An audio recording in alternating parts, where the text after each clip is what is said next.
Right, this is a very famous poem. It's called Not Waving But Drowning, and we're just going to read it. Yeah. But you've said already that you think one of the problems with it is it's very explicit and there's no unpacking, there's no symbolism. Well, there might be. If you take, it is a poem in which somebody appears to be drowning and nobody noticed because they thought he was waving. Yeah. And that could be a metaphor for the sort of person who copes with or looks like they're coping with life but actually aren't Yeah. and are actually going under. So last night I turned off the news just at the point where someone said, and now a theatre company for people who struggle with day-to-day life. And I thought, but that's everybody. That's Yeah. me, that's you. Anyway, it's not waving but drowning guy. So on the one hand, as you say, it is both explicit and metaphorical. And you could call it, and lots of your poems are like this, you could call it an extended metaphor. Yeah. Um, so let's have a look at it. Because even if you look at the explicit meaning, it's worth looking at how it's done. Looking at there's an almost a kind of refrain here, not waving but drowning. And then Yeah. it comes up as the last line as well. But we'll just read it, and I want us to think about the tenses and the person and the use of speech, because the use of speech is quite slippery. Let's have a look. Nobody heard him, the dead man, but still he lay moaning. I was much further out than you thought, and not waving but drowning. Poor chap, he always loved larking, and now he's dead. It must have been too cold for him, his heart gave way, they said. But no, no, no, it was too cold always. Still the dead one lay moaning. I was much too far out all my life, and not waving, but drowning. Now, there are problems with this. Yeah. So he lay moaning, the dead man. But he's also interrupting the present. Yes, so his voice somehow survives. Yeah. I So was. it's somewhat haunting. It's like he's, yeah. It's So- like the guilt that he's left is for the other people is far more than the pain that he felt. So we're not saying that in the poem, I'm thinking. Not If we just even look though at they what is say- there.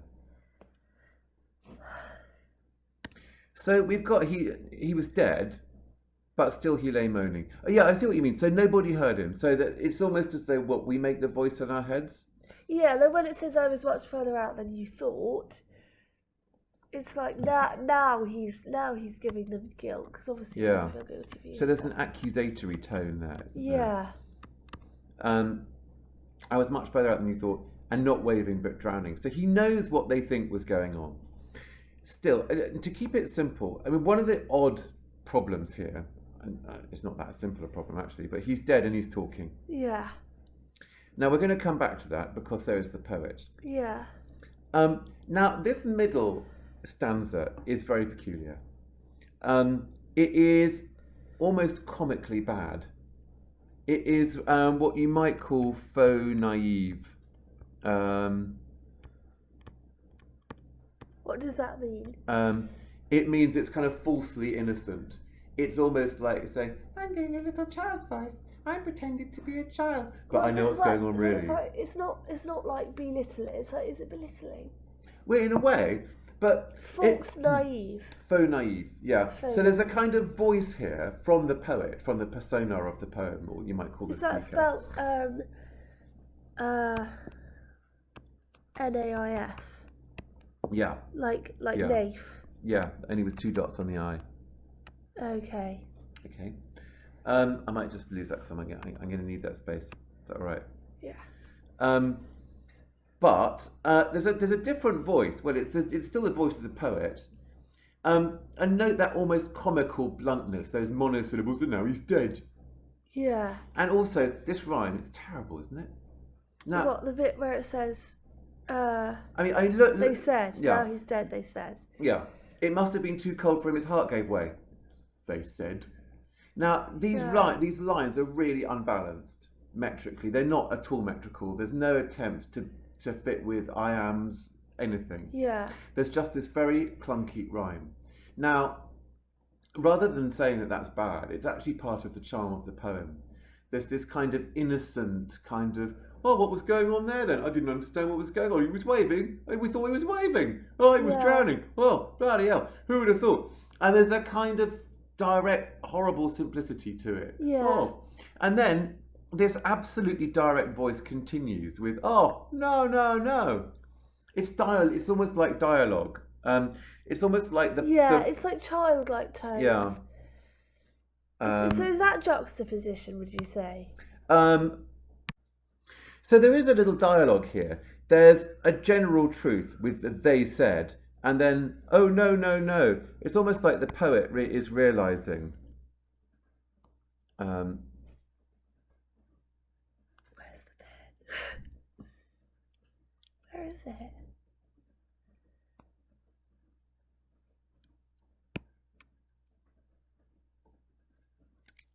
Okay. So just to recap a bit, we've got this very talky, very direct speech kind of poem, which gives us a sense of dialogue. And one of the ironies is that we're having dialogue with the dead person. Now, you notice that the poet doesn't put direct speech marks around those two lines. I was much further out than you thought. Yeah. And not waving, but drowning. Why? And also nobody heard him. Why? Well, Or is it because it's so hidden? That could be a reason. They haven't tried to. Yeah, it could be that's why they didn't hear him. Because it implicitly tells you that that's him saying it. It doesn't say he said. Although it makes the point of saying they said. Yes. Also, though, I wonder, by the time you get to that second use of the first person singular, I feel some doubt about who's actually saying that. Yeah. I feel that this is the poet leaving us with her last line. So that you get this, oh, no, no, no, this repetition, this negative repetition. How come it's negative repetition? It's almost like she was, I don't know if it suggests shock or denial. You know, almost the shock of the cold. But oh no, no, it was too cold always. Still the dead one lay moaning. And that's repetition. Yeah. Even there, just a slight juggling. I was much too far out all of my life. So we've gone from the past tense to, you know, as in a finished action. Someone's dead, and that's all over. Except when we hear it again, those words at the end of the poem, we're now in the imperfect tense. This is something that happened over a long period of time, a very long process of drowning. Where it says I was much too far out all my life. Yeah. And when I hear that, and maybe others do as well, I feel in that continuous sense of the past, that unfinished, I was much too far out all my life. Yeah. I feel a sense of despair that I actually attribute to the voice of the poem itself. Because you don't have those speech marks, it's almost like the persona of the poem, the speaker, has picked up on a specific incident. Yeah. And then had what people thought about that incident. Oh, he always loved larking. But then at the end of the poem, we have the much more serious point. Actually, you misread those signs, and you didn't just misread them once, you misread them throughout the whole of my life. Yeah. So something that looks like a straight, explicit, as you say, story about drowning becomes an extended metaphor. Now, one of the peculiar things about this poem, and I know it's important to talk about form, I know the examiners pick up on if you just go A, B, A, B and think, bloody, bloody, blah, it's A, B, A, B in it, and you don't say what it's doing. Yeah. Well, it's A, B, it's A, B, C, B. So you have these rhymes throughout. Now, I would say about those rhymes that they are, as I say, deliberately bad. They're sort of deliberately wrong. Moaning and drowning is a half rhyme. and it comes up again. So really, there are only 2 occasions of rhyme in the poem, dead and said. And that is almost comically clunky because of the line lengths and because of the they said. It's like a filler thing. Yeah. Now, what I think that botched rhyme does is it gives you a sense of awkwardness, of directness, of not quite being able to find the right words or rhythms for the occasion. So that's not sarcasm now. No, I agree as they with you. said. I don't think it is sarcasm. I think it's actually its own sort of larking. It's its own kind of humour. I think it's deliberate. I think it's a comical poem. Or at least it starts as a comical poem. Oh, it's just a funny little poem. Yeah. Nobody heard him. What do you mean nobody heard him? He's talking. What's the dead man doing talking? And it's kind of ironic and wry. And then you've got this peculiar middle stanza. Poor chap, he always loved larking, and now he's dead. Very blunt and direct, and quite. Did you just say that? So I think that this second stanza, with its clunky rhyme, is its own kind of larking about. Yeah. Except when you get to the last stanza, you think, not so funny now, huh? Yeah. Because actually, you Yeah. might think this is a funny poem. But if you got to know the voice of this poet better, Yeah. you'd think, oh, we should be worried, and we should start worrying now. Yeah. That's what I think. Okay. So there's a lot to say, there's a lot to say about, like, the speech and period of time, and Yeah. when sentences are said, especially with the imperfect at the end, which is a well, that in itself is a juxtaposition to the start. Yes. Because it's a contrast. Yeah, because it's like they thought it was short term, long term, and you could say that there is, to just talk about language techniques. Yeah. You could say that the enjambment, like, by how it says, there's, like, for example, loved larking and now he said, it goes straight on. It's like it expresses how blunt the situation really is. Yes. I mean, I think as with all these things, you need to start with. We stop recording. Doesn't matter if we have to reach this kind of end, but I think with all these things, you need to start with the feeling. Yeah. You need to start with that. How do I feel? Do I feel awkward? Do I feel the poet's told me, don't take this poem as a joke after all? Yeah. And then you can look at the clunky rhymes that do it, the clash of the incident that nobody knows how to respond to, and then the poet telling us, actually, this is a continuous process and it's not as funny as you thought. Yeah. Drowning. Which is foreshadowing depression and how people believe that.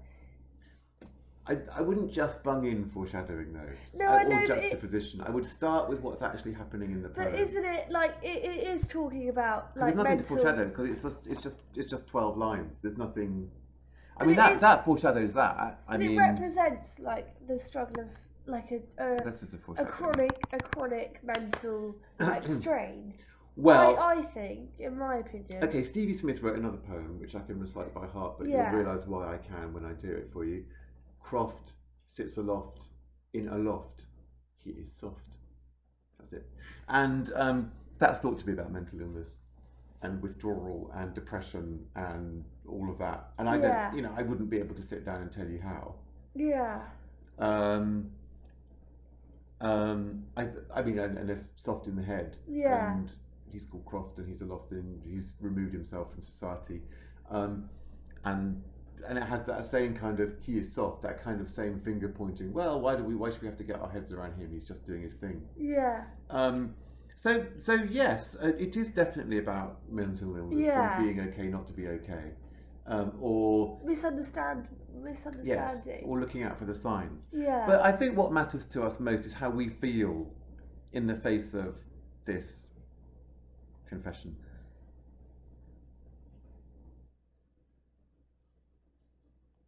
What was the false naive? Was that to do with the So our second one. Was that to do with the fact that it must have been, was that line, it must have been too cold for him, his heart gave way? I think faux naive is a kind of, when I was editing book reviews, we used to ban the phrase deceptively simple, because Yeah. it was Didn't mean really anything. annoying. It didn't mean anything. It was a reviewer's way of saying, I'm so clever that you might think it's simple, but I've been able to see what's really complex about it, and I can explain it to you if you've got the time. And we found that really annoying. So how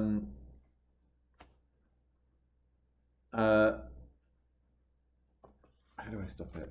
How do I move away from this? I can go. Isn't there? Don't I go there? What's the letter Z? Oh. God, did I just lose it? Shit. I don't think you did. You can go back. Look. Okay. Ah. There. Great. And then what about the other one?